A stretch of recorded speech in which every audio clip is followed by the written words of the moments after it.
이 지금까지 말씀을 우리가 나눴을 때, 하나님이 기뻐하시는 기도는 어떤 기도인가? 그 기도는 하나님의 나라를 구하는 기도였었고, 그리고 우리가 하나님 앞에 기도를 드릴 때 저마다 기도 응답에 대한 사모함이 있죠.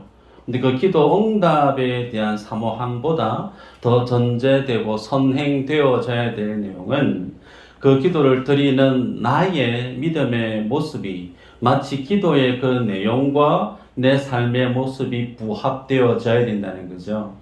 그래서 하나님의 나라는 주님 앞에 간구하고 기도한 그 기도의 내용 속에서 내가 변화되어져 가는 것이다 그랬습니다. 내가 세상을 바꾸고 내가 서 있는 환경을 바꾸기 이전에 주님 앞에 기도하는 그 기도의 내용대로 내가 주님 앞에 힘써 살아갈 때 하나님은 나를 변화시키시고 내 인생 가운데 그 모든 어둠의 죄악의 그림들을 다 몰아내시고 내 인생 속에 하나님의 나라를 만들어 가시는 것, 그것이 하나님이 기뻐하시는 기도의 모습이라 그랬고, 하나님의 뜻을 분별해 가는 관점에서 기도에 대한 내용을 지난 시간까지 나눴습니다. 그렇게 기도에 대해서 말씀을 나누었음에도 불구하고 우리들 안에 절대 요동하지 않고 바뀌지 않는 그런 어떤 기도에 대한 오해가 있을 수 있어요. 뭐냐면 하나님 앞에 열심히 기도하면 주님은 내 기도 들어주신다는 거예요. 지성이면 간천이다 라고 하는 비나이다 장독대 뒤에 물 정한수 떠놓고 열심히 정성을 쏟으면 그 정성이 하늘에 닿으면 하늘이 감동해서 내 기도를 들어주신다. 여러분, 다른 종교에서는 그렇게 가르칠 수 있을지 모르나 하나님이 그런 분 아니라는 거예요. 하나님은 우리에게 원하시는 기도가 있고 바른 성도가 살아가야 될 삶의 바른 길을 하나님께서 말씀으로 우리에게 계시해 놓으셨다는 거죠. 그래서 오늘은 히스기야의 기도에 대한 말씀을 통해서 이 기도 속에 드러난 내용이 우리가 이전에 들어봤던 내용에 대한 관점이 아닌 이 기도를 통한 하나님이 우리에게 원하시는 하나님의 뜻이 무엇인지를 알아가는 시간 되어지기를 원합니다. 여러분, 많은 분들이 히스기야의 이 기도에 대한 내용을 아십니다. 본문의 내용은 히스기야가 죽을 병에 걸렸습니다. 그래서 그가 주님 앞에 통곡하면서 주님 앞에 회개하면서 자신의 그 질병을 고쳐주기를 열심히 간구합니다. 그랬더니 하나님이 히스기야의 기도를 보시고 그들의 얼굴을 보고 들으시고 그의 질병을 고쳐주셨을 뿐만 아니라 그의 생명을 몇 년이요? 15년을 더 연장해 주었다라는 거죠. 그래서 히스기야의 기도의 이 내용은 우리들이 통상 어떻게 이해하느냐면 하나님 앞에 히스기야와 같은 마음의 자세를 열심히 기도하면 하나님이 히스기야의 기도를 들어주시던 것처럼 하나님이 내 기도를 들어주시고 하나님은 나의 필요를 채워주시는 좋으신 하나님. 그래서 히스기야의 이 기도가 마치 기도하는 자세의 롤 모델과 같은 모습으로 제시되어지고 있는 본문이 이 본문이에요. 저도 마침 히스기야와 같은 이런 믿음의 자세로 하나님 앞에 기도해야 된다라고 하는 메시지를 참 많이 듣고 또 그렇게 살았던 사람 중에 한 사람입니다. 그러나 오늘 이 본문이 정말 우리가 주님 앞에 기도하면 히스기야가 기도했던 그 기도의 내용이 단순히 하나님이 그의 기도를 들어주셨을 뿐만 아니라 그 기도가 축복의 기도다라고 말할 수 있을까?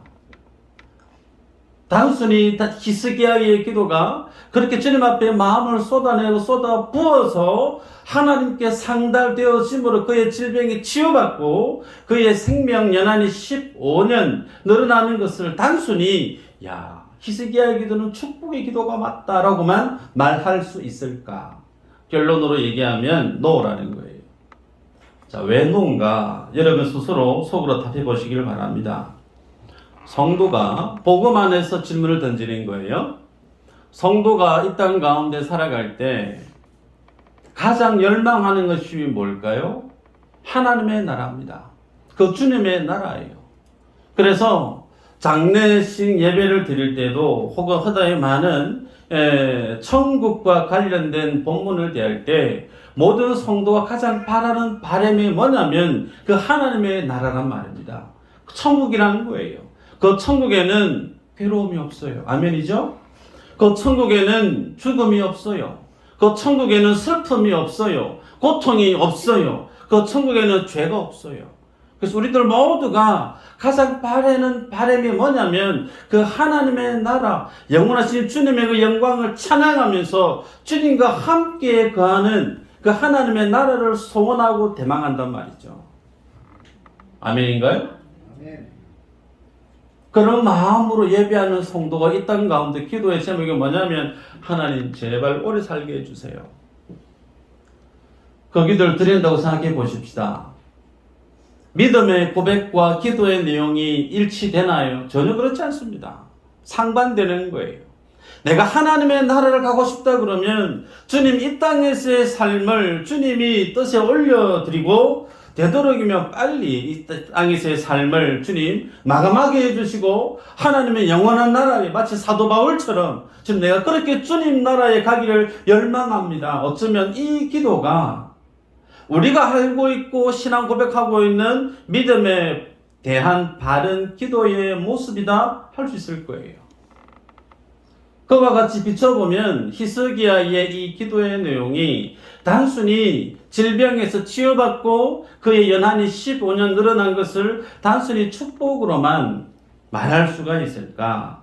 복음 안에서 비춰보면 믿음의 고백과 그의 기도의 결과는 상반된 내용임을 보게 되죠. 그러기에 오늘 이 본문의 내용을 성경 속에 기록으로 남겨놓은 것은 단순히 기도의 축복만을 논한 것이 아니라는 거예요. 그러면 그 의도가 뭔지를 찾아가십시다. 이사야서 38장에 대한 내용 우리가 살펴보았는데요. 38장뿐만 아니라 36장 이후부터 쭉 38장까지의 내용은 하나님께서 하나님이 계획하고 있는 하나님의 나라의 계획이 있단 말이죠.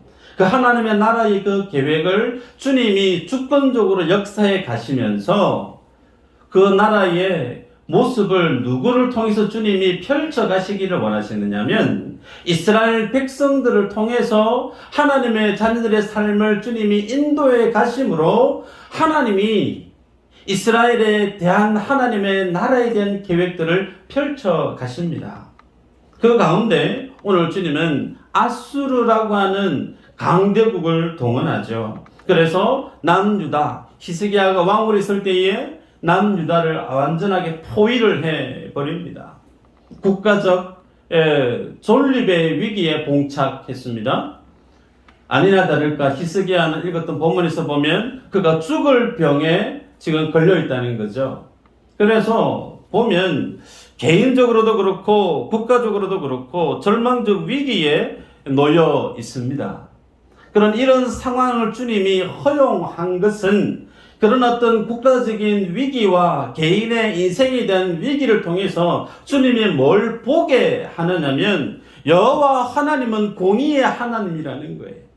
여호와 하나님은 주의 자녀들에 대해서 한없는 은혜를 베푸시는 하나님이라는 사실을 더욱더 대조적으로 극명하고 선명하게 비춰주기 위한 설정이라는 거죠. 뿐만 아니라 그가 우리가 본문의 결론을 알고 있습니다. 히스기야가 병에서 고침을 받아요. 연한이 15년을 더욱더 연장받습니다. 그러면 그 모습 앞에 주님 앞에 감사함으로 겸손함으로 주님과 동행하는 삶을 살면 참 좋을 것 같은데 이후에 히스기야의 삶의 모습은 정반대죠. 교만해집니다. 교만해져서 그가 하지 말아야 될 어리석은 실수를 범하게 되어집니다. 결론이 뭐냐면 히스기야의 이 기도의 내용 때문에 결론적으로 남유다가 바벨론에 의해서 나라가 문을 닫게 되어지는 결정적인 키를 제공하는 인물이 누구냐면 히스기야라고 하는 거예요. 더 구체적으로는 히스기야가 기도했던 병 고침을 받고 그의 생명이 15년 연장되어지는 이 팩트, 이 사실 때문에 남유다가 바벨론에 의해서 나라가 문을 닫게 되어지는 근거가 되어졌다는 겁니다. 중요한 것은 이러한 어떤 역사적인 흐름에 있어서 이 모든 일들이 아수르가 침범을 하고 히스기야가 죽을 병에 걸리는 이 일들이 우연히 남유다의 히스기야의 인생 가운데 허락된 것이 아니라는 거예요. 모든 것이 하나님의 계획, 섭리 안에 있었던 내용이란 사실입니다. 그러게 여러분, 이러한 내용을 오늘 읽는 우리에게 기록으로 남겨놓은 것은 의도가 있죠. 이 성경 본문을 대하는 하나님의 모든 자녀들이 히스기야의 기도를 보고 남유다의 역사를 보고 너희들은 그와 같은 삶을 살아서는 안 된다는 거예요. 너희들은 이와 같은 상황의 본문의 환경을 접하면서 너희들은 하나님이 기뻐하시는 바른 믿음의 삶을 살아가야 된다. 이것을 주지하기 위해서 본문의 기록으로 남겨놓았다는 겁니다. 그러면 구체적으로 오늘 본문 가운데 왜 아수르의 남유다가 포위를 당해야만 했고 히스기야가 죽을 병에 걸려야만 했을까에 대한 내용을 성경 신학적으로 쭉 한번 찾아보도록 하십시다. 신명기 31장 16절에 이렇게 내용이 소개됩니다. 하나님께서 이스라엘 백성들을 이끌고 광야를 통과하고 있는 가운데 이제 가나안 땅으로 들어가야 될 시기가 되었단 말이죠. 그런데 주님이 모세를 불러요. 모세를 불러서 그에게 향후 이스라엘 백성들이 가나안 땅에 가서 나라를 세우고 이스라엘의 후대들이 하나님 앞에 살아갈 삶의 모습을 적나라하게 모세에게 알려줍니다. 그 내용은 이스라엘 백성들이 하나님을 떠난다는 거예요. 하나님의 말씀을 떠나고 배교하고 그렇기 때문에 그들이 어떤 삶을 살게 될 것인지에 대해서 주님이 낱낱이 먼 미래에 있을 그 일들을 출애굽을 한 1세대, 2세대들에게 지금 가르쳐주고 있는 거죠. 그러면서 주님이 어떻게 명하시는가 볼까요? 20절, 22절까지 제가 읽습니다. 내가 그들의 조상들에게 맹세한 바 젖과 꿀이 흐르는 땅으로 그들을 인도하여 드린 후에 그들이 먹어 배부르고 살찌면 돌이켜 다른 신들을 섬기며 나를 멸시하여 내 언약을 어기리니 그들이 수많은 재앙과 환난을 당할 때에 그들의 자손의 부르기를 잊지 아니한 이 노래가 그들 앞에 정인처럼 되리라. 나는 내가 맹세한 땅으로 그들을 인도하여 드리기 전 오늘 나는 그들의 생각하는 바를 아노라. 그러므로 모세가 그날 이 노래를 써서 이스라엘 자손들에게 가르쳤더라. 소위 출애굽을 하고 나라가 아직 건립되어지기도 않은 그때에 이스라엘 백성들 이제 우리가 가나안 땅에 들어가서 자유민으로서 내 땅을 지니고 내 집을 지니고 하나님의 나라를 우리가 세울 수 있겠구나. 정말 감격스럽고 희망에 겨워하는 그들에게 주님이 뭐라고 말씀하시느냐면 너희의 후대들이 나를 떠나겠다라는 거예요. 그러면서 그 떠나는 그 일에 대해서 노래로 지어서 부르게 가르치라 그렇게 명했습니다. 그래서 직접적으로 모세가 그 내용을 가르쳤다 그렇게 기록합니다. 여러분 여기에서 우리가 잊지 말아야 될 내용이 있어요. 하나님이 이 모세에게 먼 미래에 있을 그 일들에 대해서 노래를 지어서 불러라 했던 것은 향후 너희들이 하나님을 떠나서 배교하게 될 거니까 그런 어떤 잘못된 믿음의 길에 들어서지 않게 하기 위해서 너희들 그런 저주에 떨어지지 않게 하기 위해서 예방 차원으로 정신을 각성시키는 목적으로 노래를 지어 부르게 했느냐? 그거 아니라는 거예요. 도리어 이스라엘 백성들이 먼 후대에 하나님을 떠나게 되어지고 배교하게 되어질 때 반드시 하나님이 그들을 징계합니다. 그들을 심판하는 거예요. 그때에 하나님의 징계와 하나님의 심판이 왜 정당한가? 왜 이스라엘 백성들이 하나님의 징계와 심판을 받아야만 하는가에 대한 정당성을 주님이 더욱더 공고히 하기 위해서 모세에게 향후 있을 그 일에 대한 노래로 지어서 불러라 그렇게 명했다는 거죠. 여러분 좀 더 구체적으로 볼까요? 신명기 28장 우리는 흔히 축복장이다 그렇게 이해합니다. 집에 가셔서 한번 쭉 보시기를 바라요. 그런데 축복장 거기에서 15절 이후로 보면 어떤 말씀이 소개되어지느냐면 하나님의 말씀을 순종하지 않는 그들에게 주님 주시는 그 모든 저주가 그들에게 내릴 것이다 그렇게 명합니다. 그래서 신명기 28장에는 축복에 비해서 저주와 관련된 소위 하나님의 말씀을 순종하지 않으면 그에 대한 하나님의 저주, 하나님의 심판, 징계에 대한 내용이 무려 3배나 더 많습니다. 그럼 그 징계에 대한 내용이 뭔가 같이 한번 읽어볼까요? 신명기 28장 53절 이후로 같이 한번 읽어보십시다. 시작.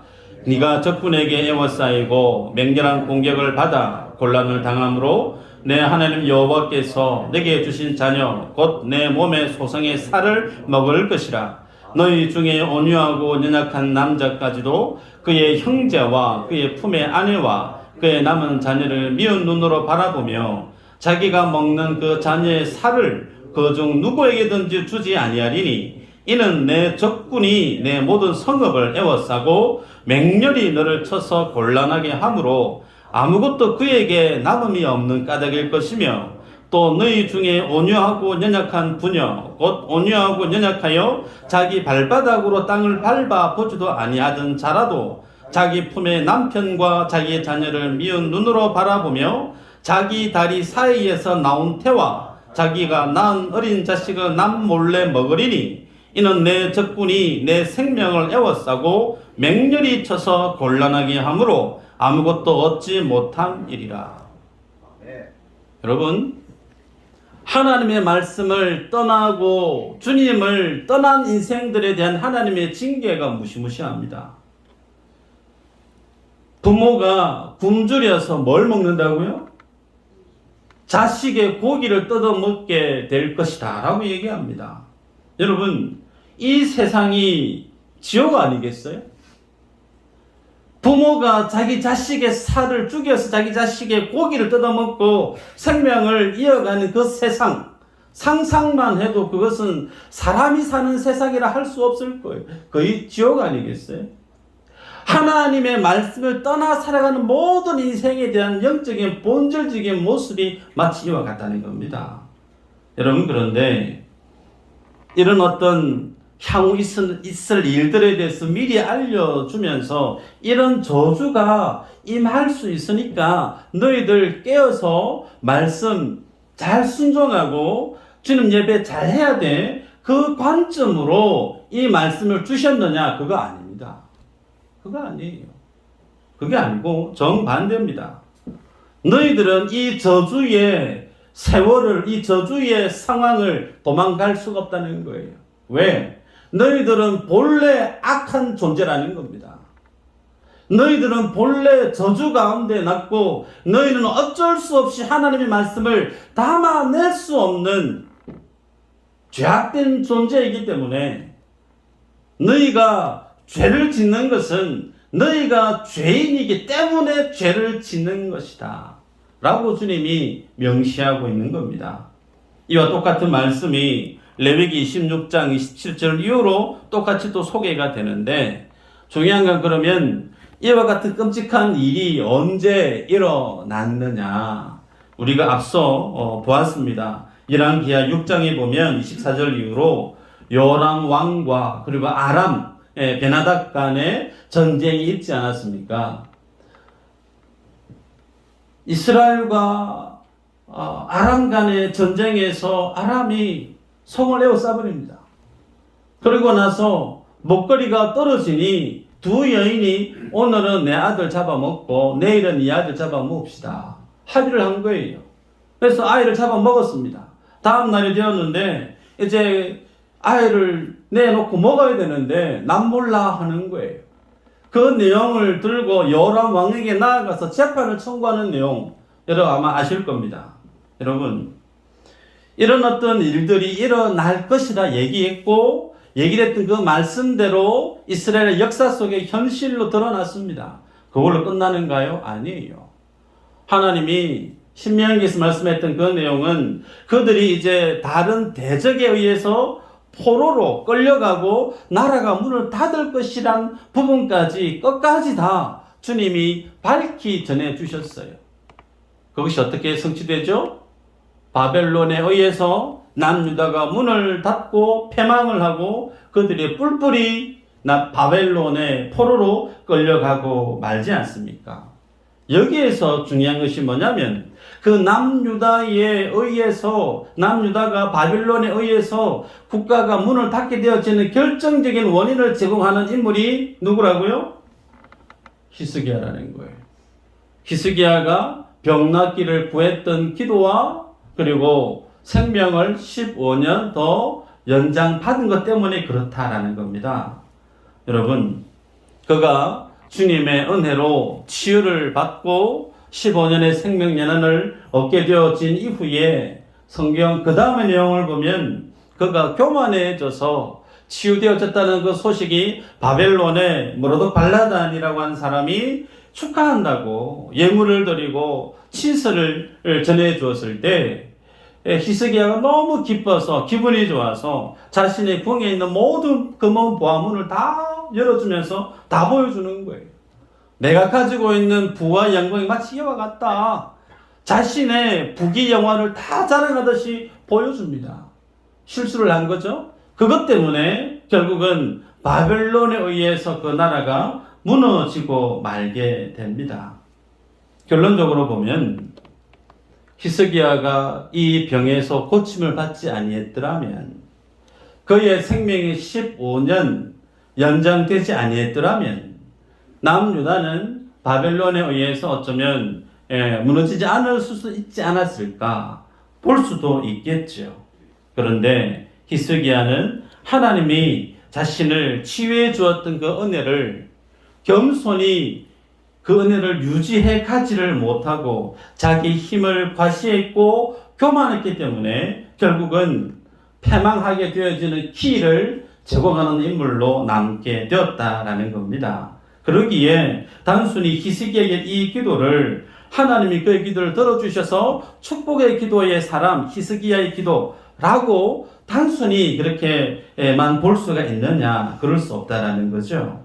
여러분, 그래서 오늘 이 본문은 우리에게 큰 주제를 던집니다. 뭐냐면 하나님의 사람에게 있어서 하나님은 문제를 허용합니다.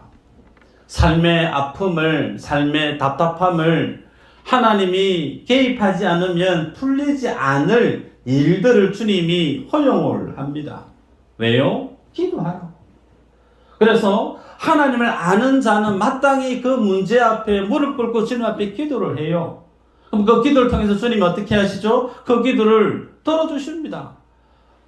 하나님이 히스기야의 내 기도를 들었고 네 얼굴을, 네 눈물을 보았다. 주님이 보세요. 들어주세요. 여기까지만 되면 참 좋은데 그 다음의 내용이 뭐죠? 그렇게 하나님의 긍휼과 은혜를 덧입어서 살았던 인생이 얼마 못 가서 교만한 모습으로 변질되어져 버리고 하나님의 은혜보다, 하나님의 긍휼보다 내 안에 늘 자리해 있는 교만과 죄가 더욱더 나를 주도하는 죄악된 인생임을 폭로하고 있는 내용이 오늘 이 히스기야의 기도에 대한 내용이라는 겁니다. 그러게 여러분, 우리는 이 본문을 보면서 어떤 것을 알아야 될까? 인생이 하나님 앞에 설 때에 자신의 노력과 자신의 어떤 열심으로 하나님이 인정하신 그 영광의 자리에 도달할 수 있느냐? 불가하다라는 거예요. 철저하게 인생은 하나님 앞에 하나님이 인정하시는 그 믿음의 자리에 도달할 수 있는 능력이 전무한 인생임을 히스기야의 모습을 통해서 우리에게 제시하고 있습니다.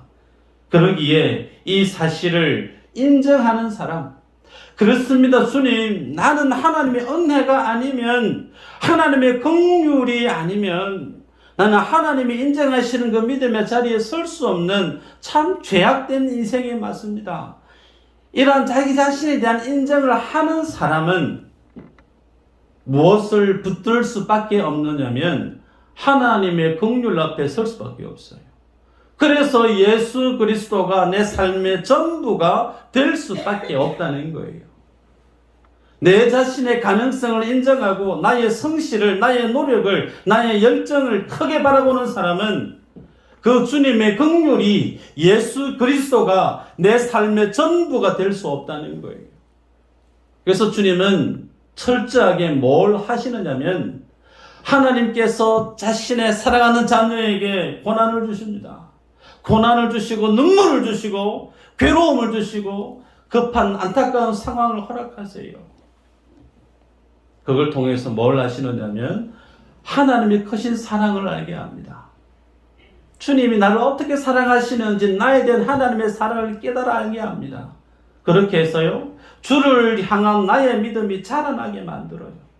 그래서 그 주님에 대한 나의 믿음이 자라나면 자라날수록 성도에게는 끊임없는 자기 자신을 바라봄으로 인한 자기 절망을 경험하게 됩니다. 하나님이 크신 은혜를 바라보면 바라볼수록 그 거울 앞에 서 있는 나의 죄악됨을 낱낱이 보게 됩니다. 나라는 사람이 이것밖에 안 되는구나. 주님, 내가 주님을 열심히 믿는다고 살았지만 나는 이것밖에 되지 않네요. 하나님의 의 앞에 설 수 없고 주님의 은혜 앞에 내가 설 수 없고 주님이 베푸신 축복 앞에 내가 떳떳하게 고개조차 들 수 없는 참 내가 죄악 덩어리네요. 자기 자신의 깊은 절망을 하게 만들어요. 더 나아가서 여러분들은 그런 자기 자신에 대한 절망을 반드시 하셔야 됩니다. 예수가 내 삶의 전부고 하나님의 은혜와 긍휼 내 삶의 유일한 삶의 생명줄임을 인정하는 자는 철저히 나의 허물과 나의 절망을 통렬히 고백하는 자리에 반드시 서셔야 되는 거예요. 그렇게 서지 않으면 어떻게 되느냐면 하나님이 그 사람을 그 자리에 세웁니다. 예를 들어보고 말씀을 마칩니다. 성경에 보면 야곱이 등장하죠. 야곱이 야복 강가에서 하나님의 사자와 날이 3살 동안 씨름을 하죠. 왜 씨름을 할까요? 형 에서를 만나게 되니까. 그래서 형 에서를 만나면 형 에서의 칼날에 자기의 목이 떨어질 줄 두렵고 무서워서 그가 가지고 있는 모든 묘수를 다 동원합니다. 창세기 32장 6절에서 8절입니다. 사자들이 야곱에게 돌아와 이르되 우리가 주인의 형 에서에게 들은즉 그가 400명을 거느리고 주인을 만나려고 오더이다. 야곱이 심히 두렵고 답답하여 자기와 함께한 동행자와 양과 소와 낙타를 2떼로 나누고 이르되 에서가 와서 한 떼를 치면 남은 한 떼는 피하리라 하고, 에서의 칼날이 얼마나 무서웠는지 자기의 생명을 보존하고 자신의 재산을 지키기 위한 나름의 묘수를 다 짜내고 그렇게 해서 떼를 나누어서 강을 건너 보냅니다. 그리고 모든 처자식들 다 내보내요. 그러고 난 다음에 뭐 합니까? 32장 24절 한번 읽어볼까요? 시작.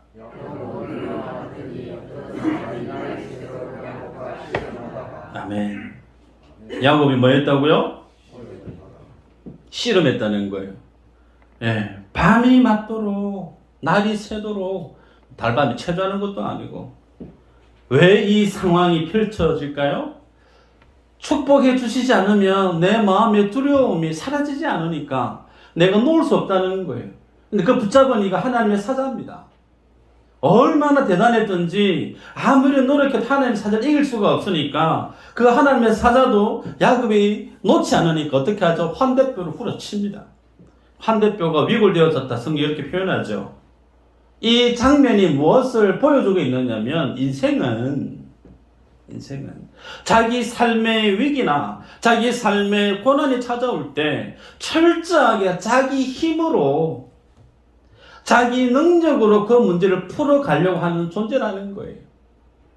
그런데 하나님이 원하시는 하나님의 자녀의 인생은 그거 아니라는 겁니다.